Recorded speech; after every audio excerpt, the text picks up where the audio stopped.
সবাই জানি যে হাসিনা শেখ এবং তার বোন রেহানা শেখ বাংলাদেশ থেকে পালিয়েছে। এখন দেশটার জন্য, দেশটাকে গোছানোর জন্য আমরা কি দেখলাম? হাসিনার বোনের জামাই ভারতের নিয়োজিত এক কুলাঙ্গার, যাকে সেনা প্রধান বানানো হয়েছিল, জেনারেল ওয়াকারুজ্জামান, যে মেজর থাকা অবস্থায় বিডিআর পিলখানা ম্যাসাকারের রক্ত যার হাতে রয়েছে, সাথে রয়েছে তার আরো দুই বন্ধু যারা বিমান বাহিনীর প্রধান এবং নৌবাহিনীর প্রধান। এদের সবার হাত রক্তাক্ত এবং এরা সবাই ভারতের নিযুক্ত। এরা হাসিনাকে গত 16 বছর ক্ষমতায় রেখেছে, বাংলাদেশে মানুষদের রক্ত ঝরিয়েছে, বহু মায়ের কোলকে খালি করেছে, বহু বাবাকে পুত্রহারা করেছে, বহু পরিবারকে সন্তান হারা করেছে, বহু পরিবারকে স্বামী হারা করেছে। আজকের ওই কুলাঙ্গার তিন বাহিনীর প্রধান সহ দাঁড়িয়ে আপনাদেরকে বলেছে ওনাদেরকে সময় দিতে, কথায় কথায় বলেছে উনি মহামান্য রাষ্ট্রপতির কাছে যাবে, গিয়ে তত্ত্বাবধায়ক সরকার গঠন করবে। কাদের ইশারায় এই কাজটা হাতে নিয়েছে? আমরা কেন, আন্দোলনরত ছাত্ররা কেন এই ওয়াকারুজ্জামানকে বিশ্বাস করবে?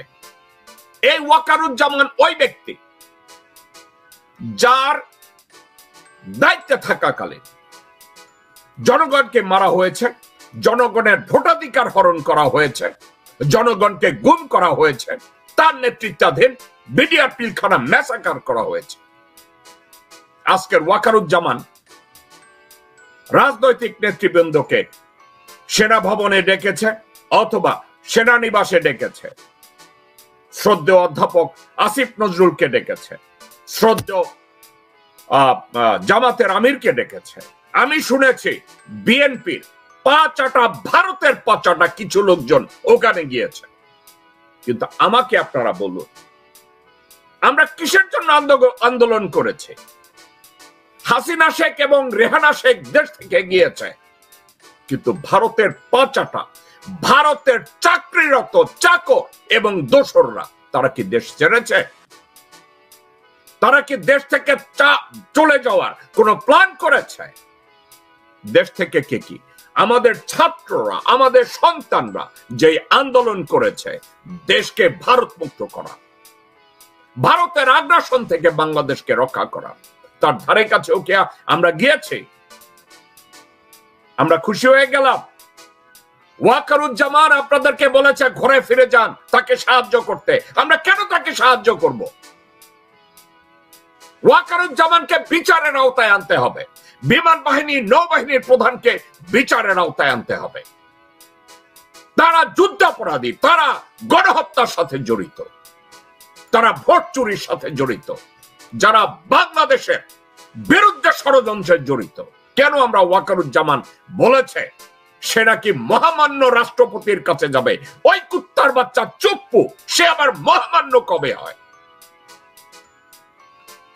রাস্তায় যারা আন্দোলন করেছেন এবং এই আন্দোলনের সাথে যারা জড়িত ছিলেন, আমি তাদের দৃষ্টি আকর্ষণ করছি, বিশেষ করে সমন্বয়ক যারা, তাদের দৃষ্টি আকর্ষণ করছি, শ্রদ্ধেয় অধ্যাপক আসিফ নজরুলের দৃষ্টি আকর্ষণ করছি, ডক্টর সলিমুল্লাহ খানের দৃষ্টি আকর্ষণ করছি।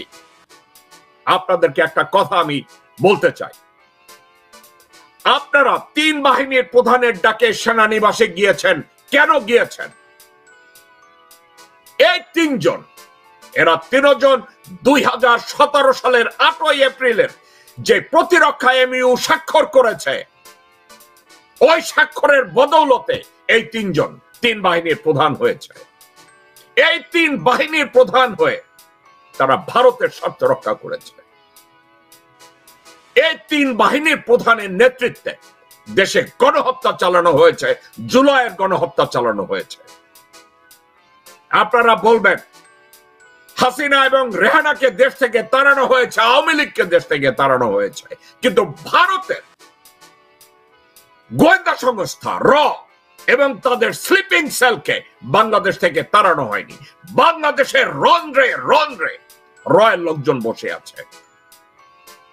এখনো বিপ্লব সরকারের মতো লোক ক্ষমতায় আছে,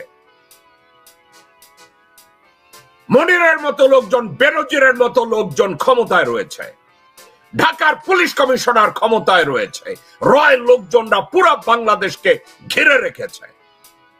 আপনারা উৎসব শুরু করেছেন, আপনারা গণভবনে ঢুকে লুটপাট শুরু করেছেন, রাস্তা ছেড়ে দিয়েছেন। আমি সবার দৃষ্টি আকর্ষণ করে একটা কথা বলতে চাই, ওয়াকারের উপরে নির্ভর করে বাংলাদেশের মানুষ যদি 1 সেকেন্ডের জন্য বিশ্বাস করে আপনারা আরো একটা ষড়যন্ত্রের ভিতরে ঢুকে বাংলাদেশকে জাহান্নাম বানাবেন। ওয়াকারের কোন সিদ্ধান্তে, 3 বাহিনীর কোন সিদ্ধান্তে, চুপ্পুর কোন সিদ্ধান্তে বাংলাদেশের জনগণের মুক্তি আসবে না, ছাত্রদের দাবি আদায় হবে না। বাংলাদেশি ভাই ও বোনেরা, আপনারা সবাই বলবেন আমরা এখন উৎসব মুখর। কিসের উৎসব আপনারা করছেন? কেন উৎসব করছেন? ভারতের এক চাকর চলে গেছে, কিন্তু ভারতের হাজারো চাকর বাংলাদেশের রন্ধ্রে রন্ধ্রে ঢুকে আছে, এবং যারা ঢুকে আছে তাদের ভিতরে জেনারেল ওয়াকার একজন, এবং বিমান বাহিনী নৌবাহিনীর প্রধান একজন, পুলিশের আইজি একজন, বিজিবির ডিজি একজন, র্যাবের ডিজি একজন। এরা বাংলাদেশ থেকে যায়নি, এরা ভারতের স্বার্থ রক্ষার্থে বসে আছে, তাদেরকে বসানো হয়েছে। গণহত্যার জন্য এরা সমানভাবে দায়ী। হাসিনা যদি দায়ী হয়, এরাও সমানভাবে দায়ী। আপনাদেরকে একটা কথা আমি বলতে চাই, আপনারা যদি এই 3 বাহিনীর ভারতীয় কুলাঙ্গার, ভারতীয় চাকর, ভারতীয় তাবেদারের কথায়, চুপ্পুর কথায়, সংসদের অবৈধ স্পিকারের কথায় যদি আপনারা আন্দোলন বন্ধ করেন, আপনাদের আন্দোলনের ফসল ঘরে উঠবে না। যারা জীবন দিয়েছেন, আপনাদের জীবন দেয়া বৃথা যাবে। বাংলাদেশকে আবার অনিশ্চিত পথের দিকে এগিয়ে দেয়া হবে। আমি মনে করি না ওয়াকারের কথায় বিমান বাহিনীর প্রধান, নৌবাহিনীর প্রধান, স্পিকার এবং চুপ্পু এরা কেউই বৈধভাবে নিয়োজিত না। এদের কথায় বিশ্বাস করা শকুনের কাছে মুরগি বর্গা দেওয়ার মতো। এরা আপনাদেরকে ঘরে পাঠিয়েছে। ডক্টর আসিফ নজরুল, আপনি আপনার বোঝা উচিত, অবৈধ কিছু লোকজনের কথার উপরে নির্ভর করে এত বড় একটা আন্দোলনকে সারেন্ডার করা কোনো অবস্থাতে ঠিক না। ভারতীয় কোন পশু বাংলাদেশ ছাড়েনি, ভারতীয় রয়্যাল লোকজনরা বাংলাদেশ ছাড়েনি। ভারত তাদের রয়্যাল লোকজনকে প্রতিটা সেলে রন্ধ্রে রন্ধ্রে ঢুকিয়ে রেখেছে, যারা আপনাদেরকে আবার ধ্বংসের মুখে নিয়ে যাবে। প্রশাসনের প্রত্যেকটা জায়গায় তারা বসিয়ে রেখেছে। এটা রাগের কথা না।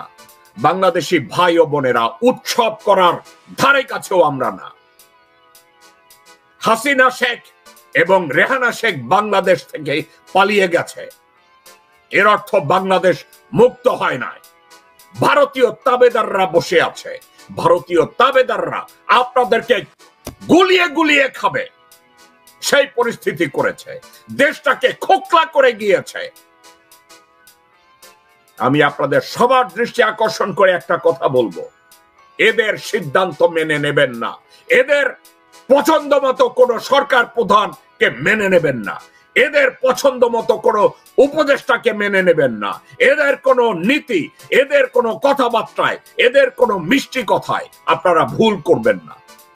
আপনারা যদি এদেরকে বিশ্বাস করেন, আমাদেরকে আবার একটা বিশাল গৃহযুদ্ধের মধ্যে ঠেলে দেয়া হবে।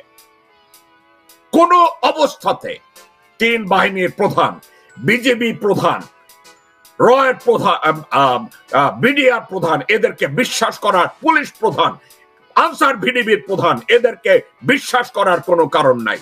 চুপ্পুকে বিশ্বাস করার কোনো কারণ নাই, স্পিকারকে বিশ্বাস করার কোনো কারণ নাই, এবং এদের পছন্দের কোনো মানুষকে বিশ্বাস করার কোনো কারণ নাই।